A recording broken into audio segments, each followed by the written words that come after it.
Assalamualaikum warahmatullahi wabarakatuh. Selamat pagi. Salam sejahtera buat kita semua. Om Swastiastu, Namo Buddhaya. Salam, salam kebajikan, salam Nusantara, salam Pancasila. Perkenalkan, nama saya Jamianus Ricardo Subiwasa, SPD MPD, dosen tetap pada program studi pendidikan sejarah Fakultas Keguruan dan Ilmu Pendidikan Universitas Flores ED. Riwayat pendidikan saya, strata 1 saya menempuh di Pendidikan Sejarah Universitas Flores ED. Strata 2 saya menempuh di Universitas Negeri 11 Maret Surakarta Solo, Jawa Tengah. Sekarang saya dipercayakan menjadi dosen di Universitas Flores, Fakultas Keguruan dan Ilmu Pendidikan, khususnya di program studi pendidikan sejarah, untuk mengampu pada semester genap ini 2 mata kuliah, yaitu mata kuliah Sejarah Amerika dan Sejarah Indonesia Masa Orde Baru hingga Reformasi. Mata kuliah yang saya paparkan kali ini adalah mata kuliah Sejarah Indonesia Masa Orde Baru hingga Reformasi. Mata kuliah ini saya ajarkan di semester 6. Sedikit deskripsi dari mata kuliah ini adalah supaya mahasiswa bisa mengenal dan mempelajari sejarah Indonesia masa Orde Baru hingga Reformasi untuk mengetahui pengetahuan dan wawasan mahasiswa serta perkembangan sejarah nasional Indonesia pada masa Orde Baru hingga masa Reformasi, serta mahasiswa bisa memahami sejarah Orde Baru dan Reformasi untuk dikembangkan oleh mahasiswa menjadi bahan pelajaran sejarah waktu menjadi guru di SMP dan di SMA nanti. Capaian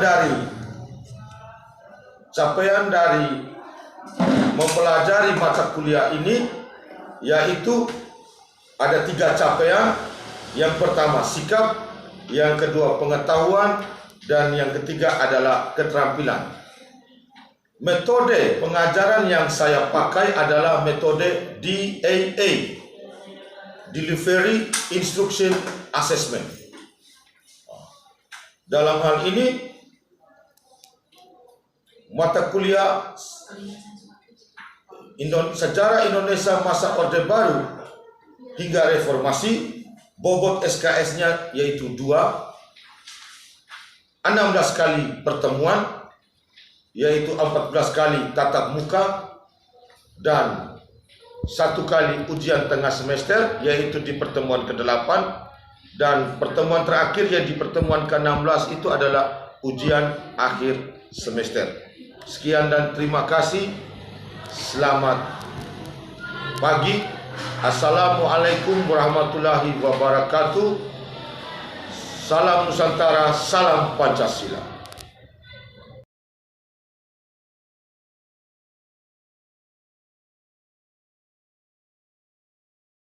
Selamat pagi buat kita semua. Pagi. Senang sekali pada hari ini, pada pagi ini kita dapat berjumpa kembali dengan kalian yang senyumnya sumringah semua. Saya juga merindukan pertemuan ini, ya. Kemarin kita sudah bertemu di pertemuan pertama, sekarang ini pembahasan yang pertama. Jadi saya lihat senyum-senyumnya ini, senyum-senyumnya sangat sumringah. Baik, sebelum kita mulai dengan perkuliahan kita pada pagi hari ini, marilah kita sebagai seorang yang beriman, kita panjatkan puja dan puji kepada Yang Maha Kuasa. Adik Siti yang tersayang, pimpin kita dalam doa. Marilah kita siap untuk berdoa. Dengan sikap berdoa dan dengan saya membawa doa ini berjalan secara bersama. Ya Allah yang Maha Rahim, terima kasih atas rahmat dan hidayah-Mu sehingga pada pagi hari ini kami sini untuk melaksanakan kegiatan perkuliahan. Semoga apa yang kami dapatkan pada pagi hari ini dapat bermanfaat untuk kami ke depannya. Kepada adik-adik punya semua Amin. Selesai. Ya, kita sudah berdoa. Kalian punya teman, adik Siti sudah membawakan doa yang bagus kan. Sebelum memulai perkuliahan kita pada pagi hari ini, saya presensi dulu kalian ya, absen dulu. Ismail Hadir. Ernestina Neng, Hadir Pak. Abdul Rifail, Hadir Bapak. Umriah Hanayani, Muhammad Alwi, Hadir Pak. Mirayati, Hadir Pak. Benedita Mukowatun, Hadir Pak. Maria Francisca Bule, Hadir Pak. Ignatius Suhadi, Hadir Pak. Alan Rusdi, Hadir Bapak. Yuniarti Hapsari, Hadir Pak. Siti Hajar, Hadir Bapak. Benedictus Sopu, Hadir Bapak. Irfan Abu Bakar, Hadir Bapak. Asni Anggur. Hadir Pak. Baik, saya sudah presensi kalian. Kita masuk ke pertemuan pokok bahasan yang pertama, yaitu pengertian Orde Baru dan Reformasi. Pengertian Orde Baru. Jadi Orde Baru merupakan istilah untuk penyebutan masa kepemimpinan Presiden Soeharto dalam peralihan atau pergantian dari masa kepemimpinan Presiden Soekarno ke Presiden Soeharto sejak 1967 hingga 1998. Masa ini bercirikan kuat, terpusat, dan pembangunan negara. Orde Baru merupakan rezim politik kekuasaan pemerintahan yang berkuasa sangat lama di Indonesia. Kekuasaan ini dimulai pada tahun 1967 hingga 1998 di kekuasaan. Tetapi Pak Harto menjadi presiden kedua Indonesia itu mulai dari tanggal 27 Maret 1968 sampai dengan 21 Mei 1998 yang beliau diturunkan, sehingga terjadilah masa reformasi. Jadi secara terminologi dari Orde Baru ini, bahwa sistem Orde Baru ini merupakan sistem pemerintahan yang kembali ke Pancasila dan Undang-Undang Dasar 1945. Itu secara terminologinya, bahwa Orde Baru dia ingin menguatkan bahwa kita harus tetap pedomannya terhadap Pancasila. Kenapa? Karena pada waktu itu Pancasila lagi diganyang oleh apa? PKI, Partai Komunis Indonesia. Sehingga pada masa pemerintahan Orde Baru, pengamalan penghayatan terhadap Pancasila itu sangat kuat sekali. Secara terminologi, bahwa Orde Baru merupakan suatu tatanan seluruh kehidupan rakyat, bangsa dan negara yang diletakkan kembali ke dalam pelaksanaan Pancasila dan Undang-Undang Dasar 1945 secara murni dan konsekuen.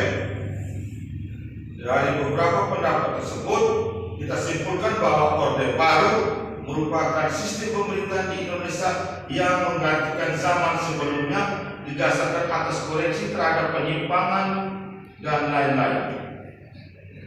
Jadi itu. Jadi dia kembali kepada pengamalan Pancasila, karena kita sudah mengalami di era jeda tahun 1965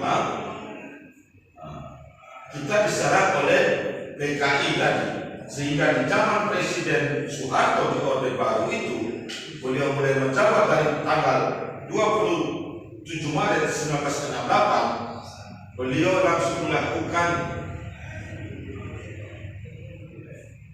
tindakan ini. Jadi sampai di sini bagaimana?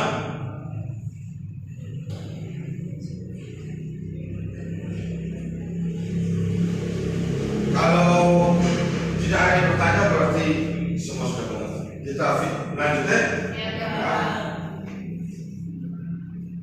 Yang kedua, pengertian era reformasi. Jadi reformasi berasal dari kata reformation dengan kata dasar reform yang memiliki arti apa? Coba baca. Perbaikan. Ya. Mira, perbaikan apa itu perbaikan?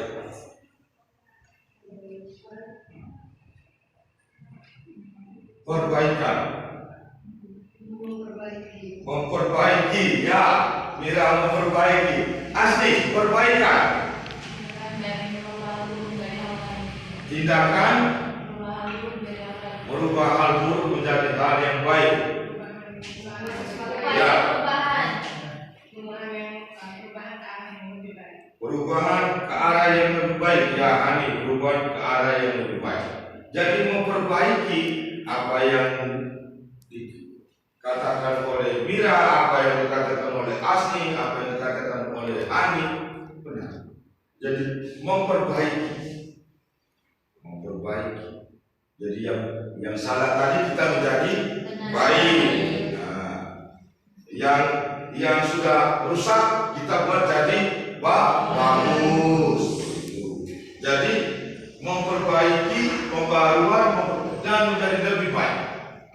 Jadi secara umum reformasi Indonesia dapat diartikan sebagai melakukan perubahan ke arah yang lebih baik dengan cara menata ulang hal-hal yang telah menyimpang dan tidak sesuai lagi dengan kondisi dan struktur ketatanegaraan dalam kehidupan berbangsa dan bernegara. Jadi ini di reformasi. Kita kembali ke runut lagi ke belakang. Kita runut ke belakang ke Orde Baru. Orde Baru kita runut kembali ke Orde Lama. Di mana di Orde Lama terjadi peristiwa Gestapo, gerakan 30 September atau gerakan 1 Oktober, atau di tahun 1965. Kemudian terjadi transisi, Soeharto mengambil, diberikan perintah untuk menjadi satu-satunya orang untuk mengatasi masalah krisis negara ini, dan beliau menjadi presiden kedua Indonesia setelah menyelesaikan masalah itu. Kemudian karena terjadinya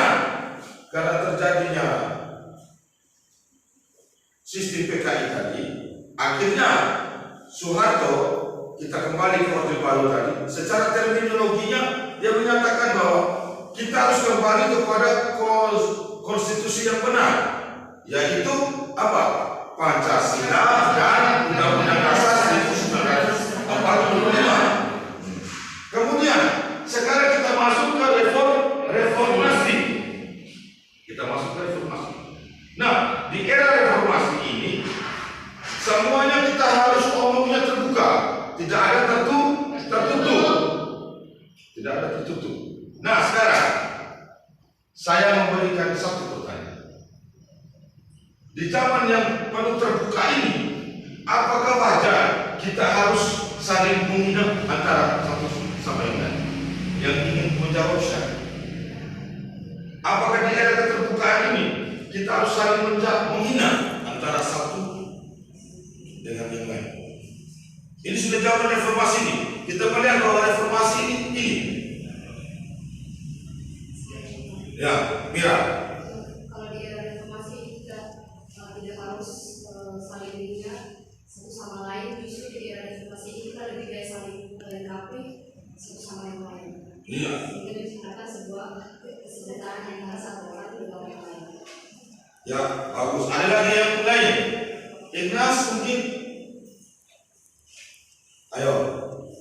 Menurut Mira tadi bahwa di zaman reformasi ini kita tidak boleh saling menghina, malah kita harus saling mendukung satu sama lain. Tetapi di zaman reformasi karena kita bebas apa? bebas memberikan pendapat, bebas memberikan gagasan, masukan, ide tadi, sehingga terjadi kebablasan dalam hidup bereformasi. Sekarang kita sudah lagi. Kita zaman Orde Baru, kita menjustifikasi orang bahwa orang ini salah, itu kita harus punya bukti. Tapi di zaman sekarang, walaupun si Neng ini tidak mencuri, tetapi hanya karena satu alibi saja, sehingga kita menyatakan bahwa Neng ini bisa mencuri. Benar atau tidak? Benar. Jadi bagaimana menurut kalian? Menurut Mira tadi begitu. Ada yang lain lagi? Rifai? Ya. Baik, terima kasih. Pendapat saya bahwa meskipun reformasi adalah kita semua harus diperhatikan, tapi ketika ada pertanyaan bahwa apakah kita bisa menghina orang lain, menurut saya ini tidak perlu. Walaupun dalam reformasi terbuka tetap kita mengacu pada yang namanya sistem undang-undang dan Pancasila. Artinya kita berada di bawah naungan aturan tersebut. Jadi meskipun di reformasi sistemnya terbuka, tetapi usaha untuk menjustifikasikan orang atau menilai orang tetap dalam situasi tersebut. Terima kasih, Pak. Iya, bagus sekali. Seperti tadi apa yang dikatakan oleh Rifai dan Mira tadi benar. Tetapi kita harus perlu melihat bahwa zaman reformasi adalah zaman keterbukaan. Tetapi dalam keterbukaan ini kita harus saling membantu. Oke, kita lanjut. Reformasi merupakan suatu perubahan catatan kehidupan lama ke catatan kehidupan baru yang lebih baik. Reformasi yang terjadi di Indonesia pada tahun 1998 merupakan suatu gerakan yang bertujuan untuk melakukan perubahan dan pembaharuan, terutama perbaikan tatanan hukum, politik, ekonomi, hukum, sosial. Dengan demikian, era melakukan perubahan-perubahan yang mendasar pada kehidupan berbangsa, bernegara, dan bermasyarakat. Makanya di slide kedua tadi kita sudah omong, di slide ketiga dengan reformasi tadi. Nah, apakah dengan kata kita bereformasi di bidang politik, ekonomi, hukum, dan sosial tadi, seperti yang saya memberikan pertanyaan, kemudian feedback dari jawaban dari Mira dan Rifai menyatakan bahwa tetap pada hal yang sama.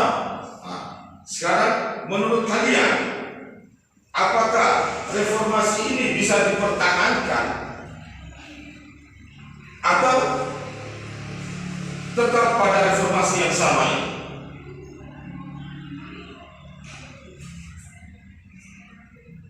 Bagaimana? Sampai sini saya akan memberikan pertanyaan dan kalian berdiskusi dulu. Saya beri waktu 5 menit. Selesai diskusi selama 5 atau 10 menit itu kalian menjawab. Kemudian feedback dari kalian ya. Pertanyaannya begini. Apakah lebih baik pada masa reformasi ini atau kembali ke masa Orde Baru atau kembali ke masa Orde Lama? Ya, dilihat dengan kehidupan kita yang sekarang semakin carut marut, dengan tidak saling lagi memiliki rasa empati terhadap sesama, apakah kita tetap memilih pada era reformasi, hidup di era reformasi ini, atau lebih baik era reformasi zaman Orde Baru atau Orde Lama? Jadi kelompok 1 bagian kanan saya berarti bagian kiri Anda ya. Bagian kanan saya bagian kiri Anda. Kelompok 2 bagian kiri saya berarti bagian kanan Anda. Oke? Saling berhadapan-hadapan, diskusi 5-10 menit, kemudian kita memberikan jawaban.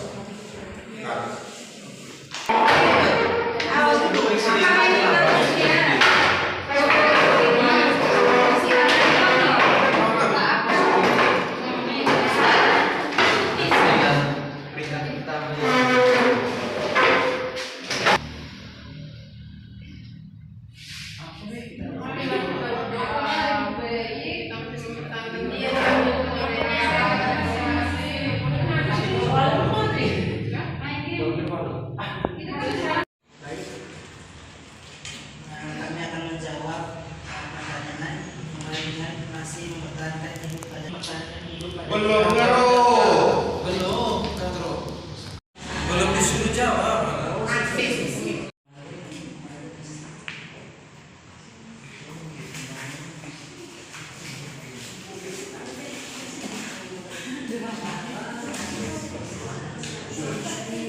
Sudah selesai semua diskusinya? Kalau sudah selesai, sekarang kita kembali ke tempat, atur lagi kursi baik-baik.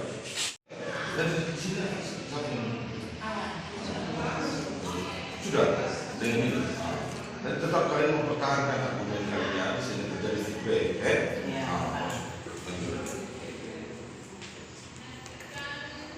Sini dulu.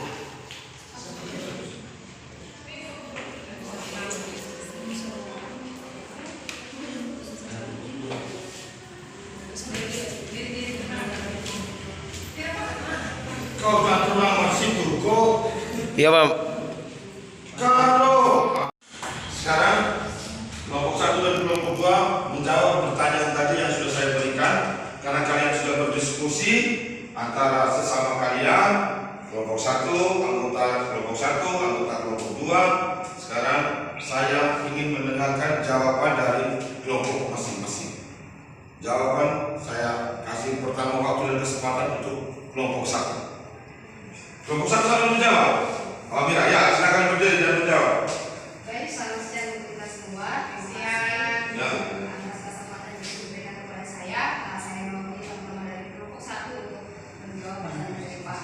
Jadi di kelompok kami memilih untuk tetap mempertahankan era reformasi yang sekarang ini dibandingkan masa Orde Lama maupun Orde Baru. Karena di masa reformasi yang sekarang ini bertujuan untuk membawa perubahan, dalam hal ini membawa perubahan dan perbaikan dalam tatanan kehidupan masyarakat, khususnya dalam bidang ekonomi, bidang politik, dan juga sosial. Nah, yang tentunya semuanya ini berlandaskan Pancasila dan juga Undang-Undang Dasar 1945 sebagai landasan negara. Terima kasih. Ya, untuk teman kita Mira dari kelompok 1 yang sudah menjawab pertanyaan tadi, mungkin ada feedback dari kelompok 2 untuk jawaban dari kelompok 1 tadi. Ayo, dari kelompok 2 terhadap feedback kelompok 1 nih, jawaban dari kelompok 1. Mungkin ada yang ingin bertanya kembali. Kelompok 2 sudah mengerti semua? Ya. Kita lanjut ke kelompok 2 memberikan jawabannya. Silakan. Baik. Berdiri Pak Alan. Alan ini. Baik, terima kasih waktu dan kesempatan kepada saya. Di sini saya akan menjawab pertanyaan apakah masih mempertahankan hidup pada zaman Orde Lama atau Orde Baru. Jawabannya lebih memilih hidup pada zaman reformasi, karena pada zaman reformasi memiliki perubahan lebih baik dari zaman Orde Lama dan Orde Baru, sehingga pada zaman reformasi sekarang ini dapat memberikan kebebasan dalam hal mengungkapkan pendapat dan saling keterbukaan. Pada zaman reformasi sudah memiliki perubahan dalam tatanan kehidupan atau aturan dan merupakan sesuai hasil musyawarah yang dirumuskan dalam Undang-Undang 1945 dan Pancasila. Sekian. Ya. Oke, kita beri tepuk tangan untuk Ayala. Ya. Jawaban dari kelompok 1 dan kelompok 2 ya sama, semuanya memilih zaman era reformasi. Karena reformasi memberikan kita suatu kesempatan untuk bisa berbicara. Setiap rezim memiliki banyak sekali kelebihan dan kekurangannya. Oleh sebab itu, tinggal kita bagaimana kita generasi muda yang hidup di era yang sekarang ini, bagaimana kita memaknai reformasi itu sebagai satu kesatuan dari kehidupannya kita. Jadi kita jangan bereformasi dengan kebablasan, sampai menghina orang, sampai menganggap orang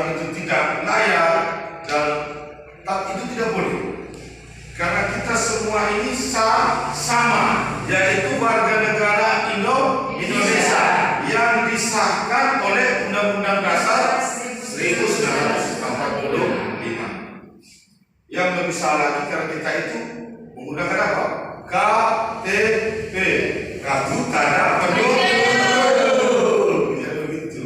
Jadi kita orang Indonesia, kita harus berbangga karena apalagi kita mahasiswa, rekan-rekan kita mahasiswa pada kakak-kakak kita pada 1998 mereka membuat suatu era baru yaitu era reformasi sehingga kita bisa hidup memberikan suatu masukan gagasan dengan bebas. Ada baiknya, ada buruknya. Sekarang tergantung dari kita memaknai. Kita mahasiswa ini, kita mengajarkan, kita memaknai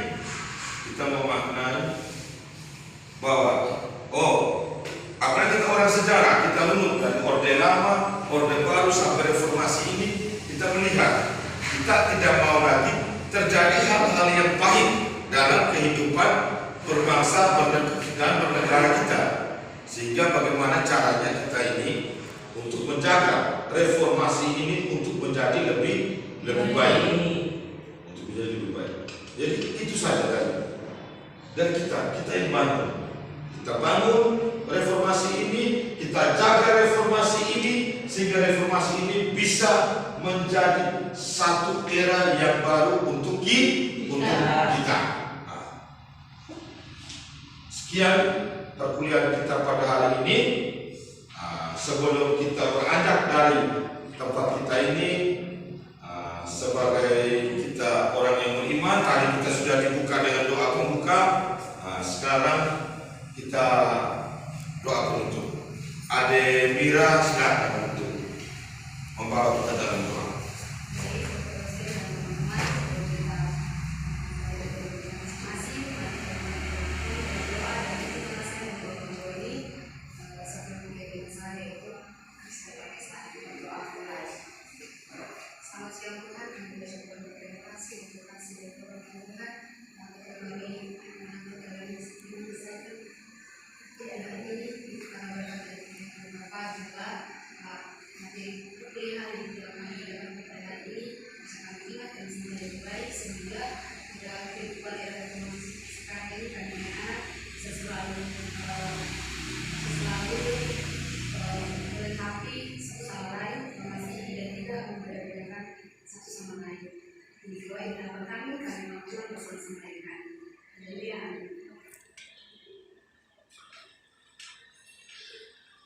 Baik, perkuliahan kita sampai di sini.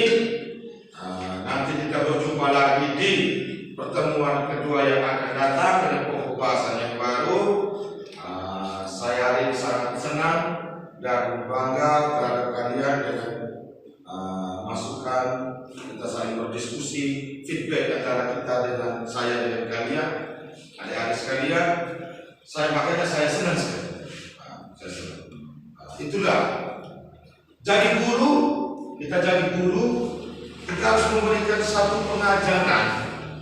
Kita harus memberikan satu pengajaran yang baik, nyaman, serta bermanfaat untuk anak didik kita, sehingga dalam kelas itu kita punya suasana mengajar itu jadi relax ya? Jadi relax. Jadi kalian ini calon guru, adik-adik semuanya, kita harus saling bahu-membahu. Kalian bantu saya juga bantu kalian untuk dalam hal memberikan pengajaran. Itu saja dari saya. Sekian dan terima kasih. Selamat pagi semuanya.